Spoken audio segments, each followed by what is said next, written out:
Bachelors ಮನೆಯಲ್ಲಿ ವರಮಹಾಲಕ್ಷ್ಮಿ ಹಬ್ಬ ಹೆಂಗೆಲ್ಲ ನಡೀತು ಗೊತ್ತಾ? ಎಲ್ರಿಗೂ ನಮಸ್ಕಾರ. ನಾನು ನಿಮ್ಮ ಪ್ರಗತಿ. ಲೈಫಲ್ಲೇ ಫಸ್ಟ್ ಟೈಮ್ ವರಮಹಾಲಕ್ಷ್ಮಿ ಹಬ್ಬನ ಸೆಲೆಬ್ರೇಟ್ ಮಾಡೋಣ ಅಂತ ಅಂದ್ಕೊಂಡೆ.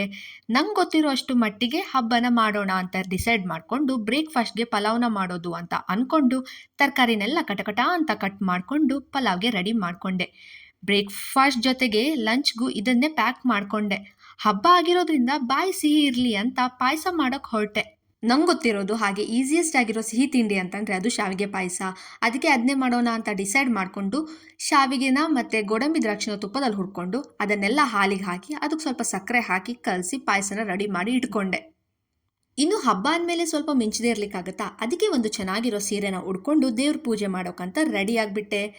ಹಿಂದಿನ ದಿನ ತಂದಿರುವಂಥ ಹೂಗಳನ್ನೆಲ್ಲ ದೇವ್ರ ಸ್ಟ್ಯಾಂಡಲ್ಲಿ ಚೆನ್ನಾಗಿ ಡೆಕೋರೇಟ್ ಮಾಡಿ ಇಟ್ಬಿಟ್ಟೆ. ಅದಾದಮೇಲೆ ದೇವರೇ ಎಲ್ರಿಗೂ ಒಳ್ಳೇದು ಮಾಡಪ್ಪ ಅಂತ ಅಂದ್ಕೊಂಡು ದೀಪನ ಹಚ್ಚೇ ಬಿಟ್ಟೆ. ಇದಾದಮೇಲೆ ಹೊಸ್ತಿಲು ಪೂಜೆ ಮಾಡಿದೆ. ಆ್ಯಂಡ್ ನಂಗೆ ಮೊದಲಿಂದನೂ ಕನ್ಫ್ಯೂಷನ್ ಉಂಟು, ಹೊಸ್ತಿಲು ಪೂಜೆ ಮೊದಲು ಮಾಡಬೇಕಾ ದೇವ್ರ ದೀಪ ಫಸ್ಟ್ ಹಚ್ಬೇಕಂತ. ಇದೆಲ್ಲ ಫಸ್ಟ್ ಟೈಮ್ ಮಾಡಿರೋದ್ರಿಂದ ಸ್ವಲ್ಪ ಮಿಸ್ಟೇಕ್ ಆಗಿದೆ, ದಯವಿಟ್ಟು ಕ್ಷಮಿಸಿ. ಆ್ಯಂಡ್ ಎಲ್ರಿಗೂ ವರಮಹಾಲಕ್ಷ್ಮಿ ಹಬ್ಬದ ಹಾರ್ದಿಕ ಶುಭಾಶಯಗಳು.